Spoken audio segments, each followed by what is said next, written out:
My name is Amy Komus. I am a former youth in care, and I use my former youth in care experience to support current youth in care. I am a teacher at Garden City Collegiate. I teach high school, a variety of subjects and a variety of grades, but my specialty is really providing that support for youth in care, helping out with extracurricular groups for youth in care, and really teaching them about self-advocacy and how to navigate the system.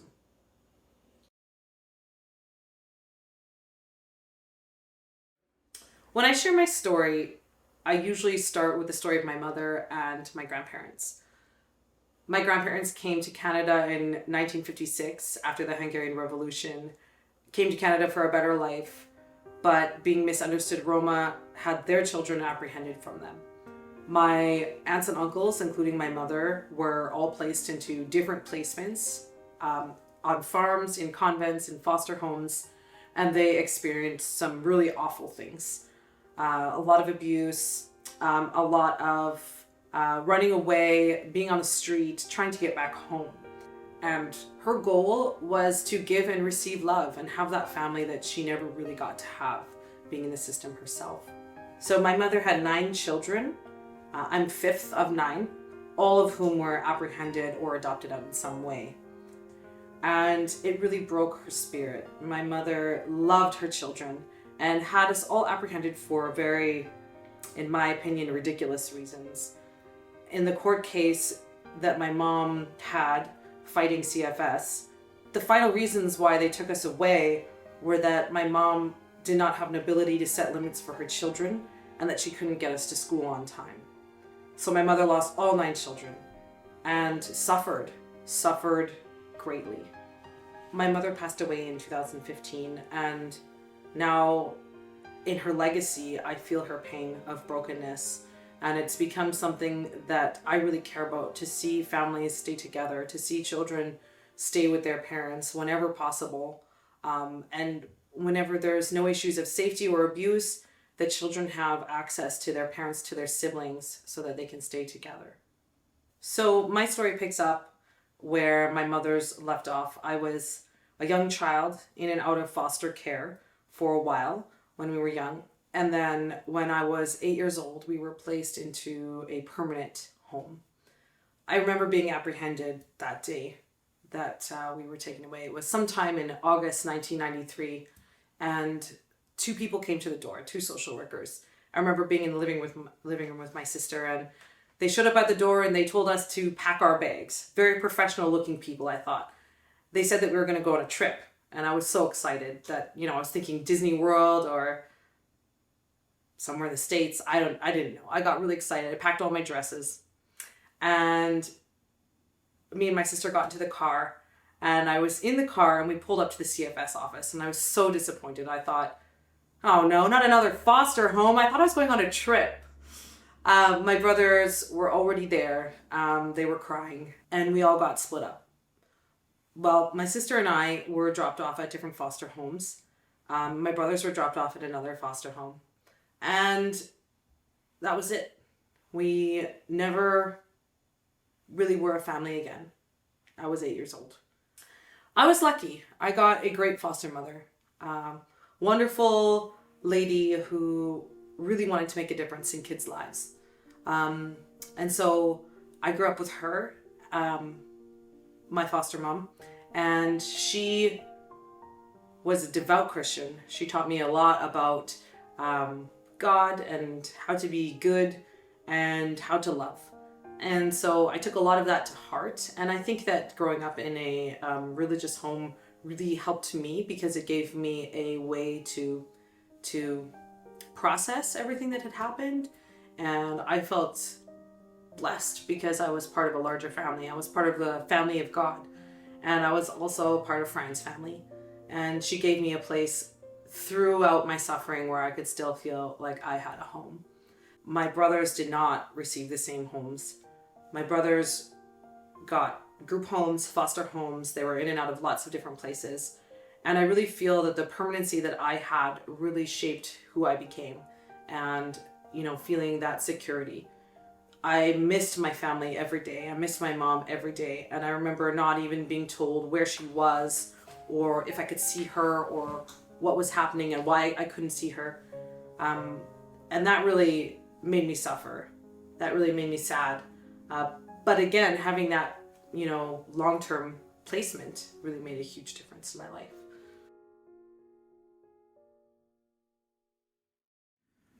So when I was placed into my permanent foster home, I was in grade 3. I was just 8. I had moved schools closer to the beginning of the school year. And in my new school, I really struggled. I really struggled with the material. I really struggled with my behavior. I struggled feeling like I fit in. I remember this overwhelming and overarching feeling that I didn't really belong there. I didn't belong in my foster home, and I didn't belong at school. Like I wasn't supposed to be there, that there was another community I was actually part of, another school that I had friends at that I was supposed to be at, other teachers that knew me, that they were actually my teachers, not these new teachers. But luckily, I did have one teacher in grade 3 who saw me and who knew what I was going through, who took the time to ask me what I was going through and to work with me on my behavior and some of the educational gaps that I had. So she had this program where if I had a good day, behavior-wise, I would spell, an M, and then I'd spell C, and then a D, until I spelled McDonald's, and then she would take me out for lunch. And the best part of those days was just getting that time alone with her, and her asking me, how's it going with Fran? How's it going in your foster home? Have you seen your mom lately? How are you doing? And, nobody was asking me at the time how I was and what I was going through. And she took the time to do that. And not only did it make me feel cared for, it made me feel like I had a voice, which was the most important thing. I think that I made more progress in grade 3 than I did in subsequent years because I didn't have teachers who did that, unfortunately. My teachers, though well-intentioned, I think didn't really know what to do with a kid in care. Especially this was back in the 90s and the 2000s, and there wasn't as much knowledge around supporting youth in care, but I think that there was also a lot of stigma about being a foster kid, and that, maybe my grades weren't so good because I was a foster kid, or, my behavior was off because I was a foster kid. And that was that. There wasn't any, support for me. There wasn't any discussion around what it meant to be youth in care.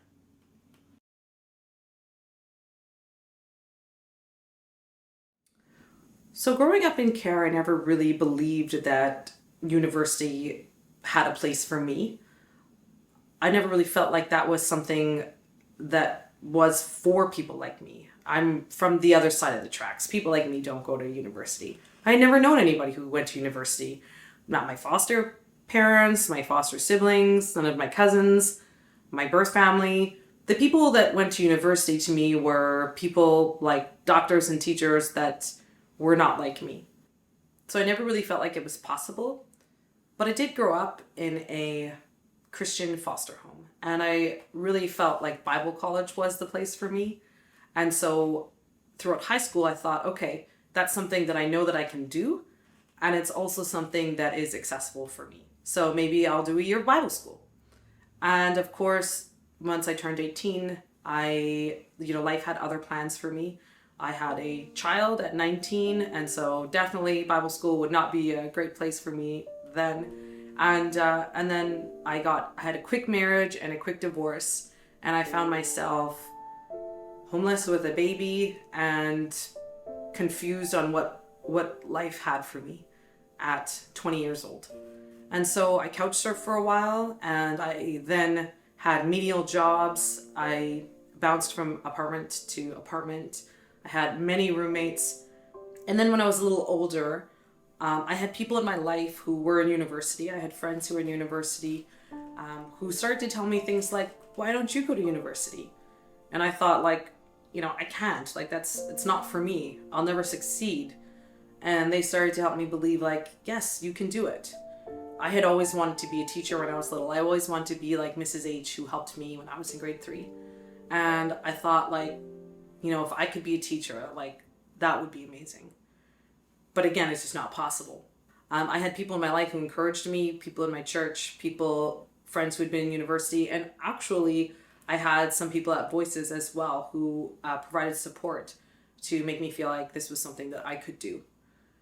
So I signed up for the WEC program at U of W when I was 25 years old, and I started university when I was 26. And I really felt different about school this time. I really felt blessed and thankful that there was a program out there for people like me.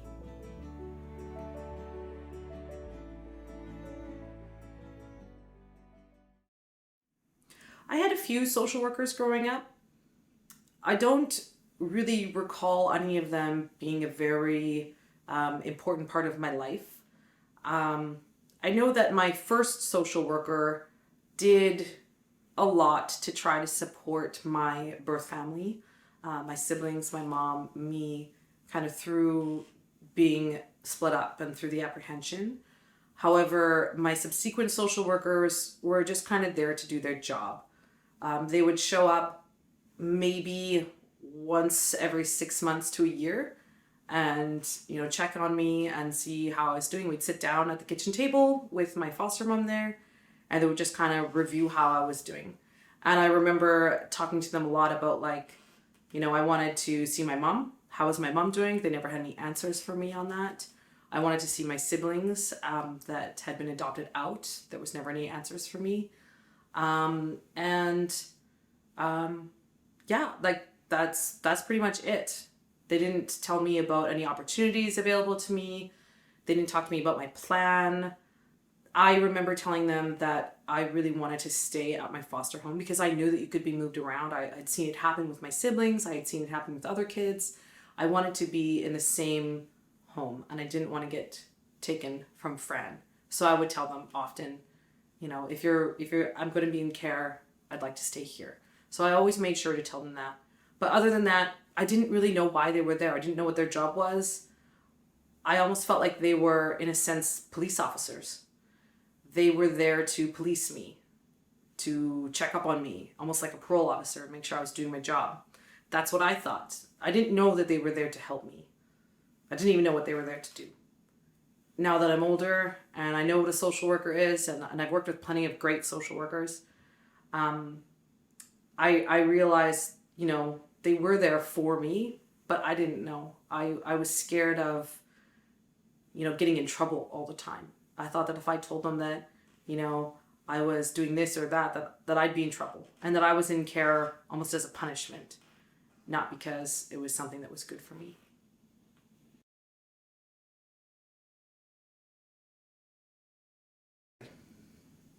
So now that I'm a teacher and I work with youth in care, and I work a lot to help them find their voice and to advocate with and to their social workers, I realized that I had a lot of power back then when I was a child.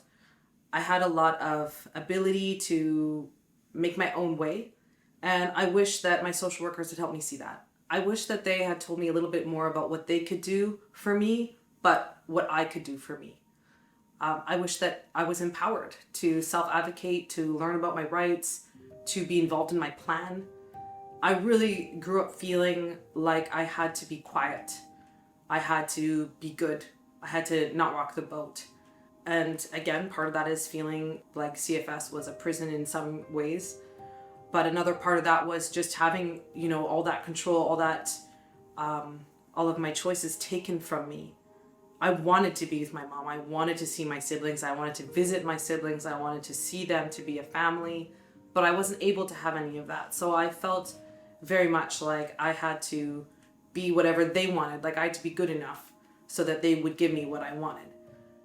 But now I realize that's not the case. That's not, with a social worker and a child in care and a foster home, their job is to help that child have, the best outcomes possible while being in care. And if I had known that growing up, I think that, I would have worked with that worker. I wouldn't have felt so voiceless, like there was tape over my mouth. I would have been able to speak up for myself. I would have been able to really direct my own life.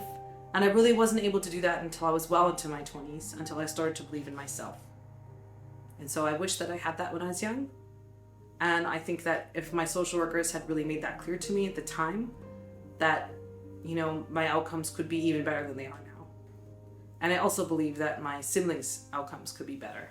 So the social workers that I knew were not only my social workers. I was in very little contact with my siblings' social workers, especially my brothers, who moved around a lot and were in a lot of different foster homes and group homes. I talked a lot with their foster parents, and I talked a lot, if I was able to, with their social workers, because I felt it was my duty to care for my siblings and I wanted to make sure they were okay. And so when they bounced around a lot, I would question them, like, why can't they stay here? Why can't they stay there? Why can't they come to my foster home? And I also wish that they had, helped my brothers to be involved in their plans too, and that they gave my brothers a voice. I have, of those two brothers, one is an addict that we have a very broken relationship now, and the other one suicided when he was 26. And I really feel like if my brothers, especially my older brother Andrew, if they had had that person in their life that said, you can be anything you want to be, there's a better tomorrow, you have a family, you're loved, anything, that maybe their outcomes could have been different.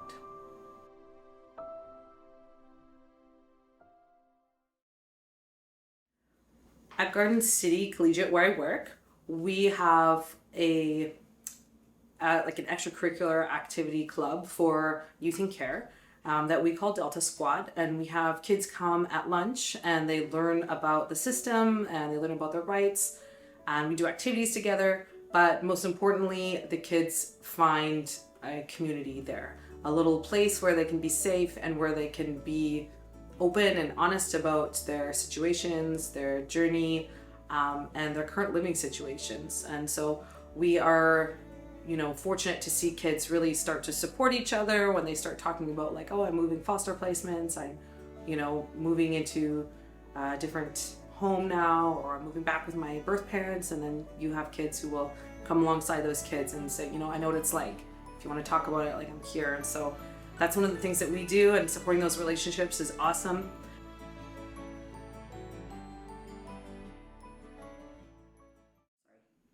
I have a lot of teachers come to me who ask, how can I better support youth in care in my classroom? I might not be able to teach a course for youth in care, but what can I do? What kind of difference can I make in their lives? And, I would say it's quite simple. Knowing the kids in your class who are in care is important.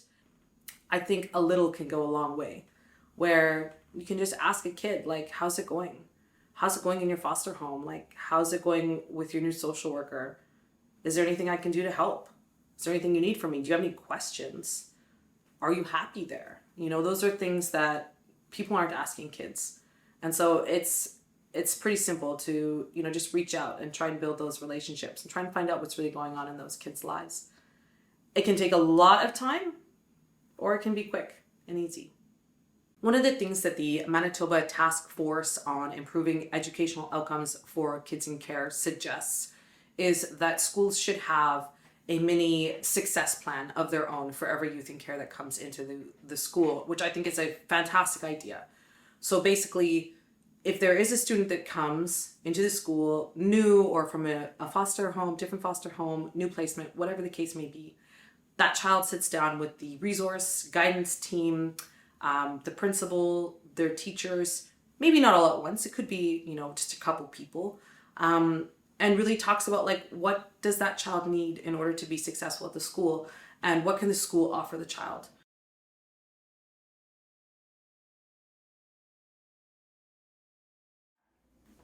Okay, so the Pillars of Learning course was a collaborative project that was started by myself, Voices, Kathy Levine, and the Manitoba Advocate for Children and Youth's office. We sat down, we wrote the curriculum, and we talked about what are some of the most important things that we want kids in care to know, and what are some of the skills that they need in order to thrive in life.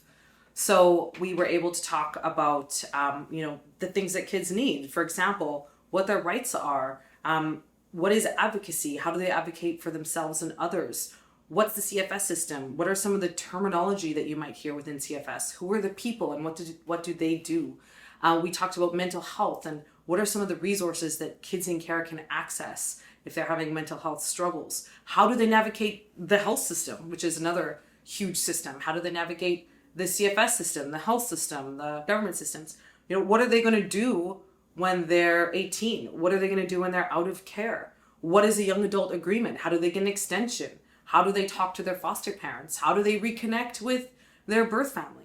There's so many layers to being a youth in care, and so many pieces of knowledge and information that youth in care don't know. And it's not just youth in care, it's social workers don't know, teachers don't know, principals don't know. There's so much to each system that is complex and takes years of learning. And so a child trying to navigate these systems together needs a lot of tools. And so we discuss what are those tools that those kids need in order to really navigate it properly, which, I don't even know everything. I don't even know the system. And I've been involved with the education system and the CFS system for many years now. And even I can't navigate them completely. So how is a youth, expected to truly navigate it, to make it work for themselves?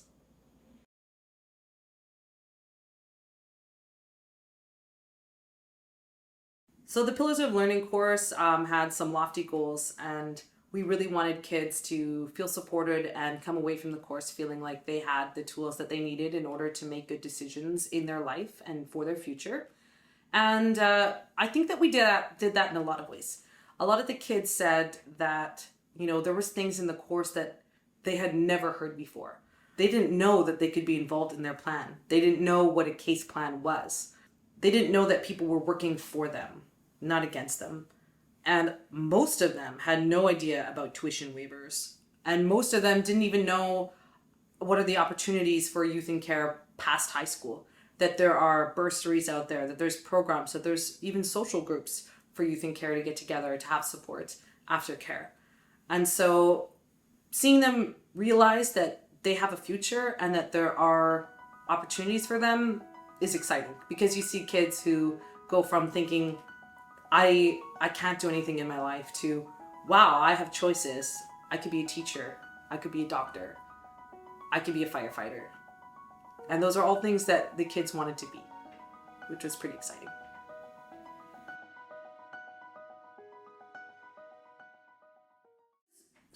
If I was going to change certain things about the child welfare system, I would make sure that the child is at the center.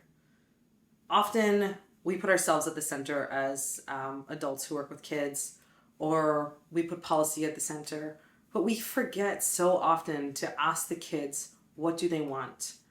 And not just to ask them what they want, but to help them to have a voice, to help them to be able to answer that question. So many kids don't speak because they don't know how. They don't know what they can say, what they can't say, what they should say, and so they stay quiet.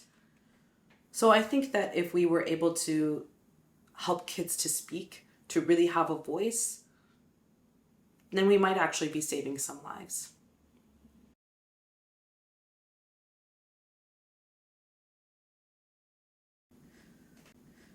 So even though I'm an adult now, I still have a lot of pain inside me, because I still miss my mom. I still miss my brothers and sisters. I think I always will. That will always be who I am. To always want us just to be a family, to be together. And it's just not possible now. My mother has passed away. My brother suicided. There's just so many broken relationships within my family. Some of my siblings and I don't speak. There's been mental health has ravaged my siblings and destroyed their lives. And, there's nothing that will change that. But I'm so lucky. I am blessed beyond measure, because the universe has smiled kindly on me and given me the best family.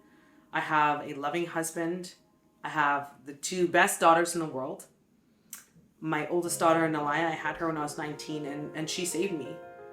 Everything I do it for her, because, I want her to have everything that I didn't have.